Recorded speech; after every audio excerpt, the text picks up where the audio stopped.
Upravo smo završili drugi krug aukcija za obnovljive izvore energije. Zapravo otvorili smo ponude, to jest kompjuter je rangirao, pošto su digitalne aukcije zapravo najbolje ponuđače koje su ušle u predviđenu kvotu.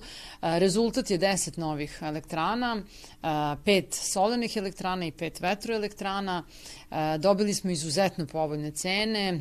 Za solar je to 50,9 evra po megavat satu, za vetar 53 evra za megavat satu, znatno niže od onih koji smo dobili na prvim aukcijama, što je dobar rezultat, što znači da se tržište razvija, da postaje sve konkurentnije, a to onda znači i za nas dugoročno i finansijske efekte od ovih aukcija.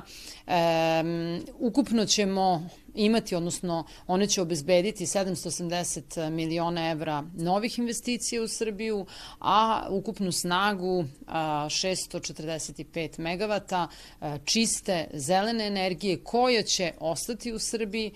Znači, novina je to da sve te elektrane zapravo dobijaju dodatne bodove i tako su i rangirane ukoliko imaju ugovor pre svega sa Elektroprivredom Srbije, znači sa snabdevačem, i u tom smislu znači da i indirektno država dolazi do čistije energije, obnovljive energije, ali pre svega po ovim izuzetno povoljnim cenama i kažem na dug rok to će se zasigurno isplatiti, osim što će imati i koristi da imamo više obnovljive energije u našoj zemlji, a samim tim i u budućnosti plaćamo manje prekogranične takse na emisije.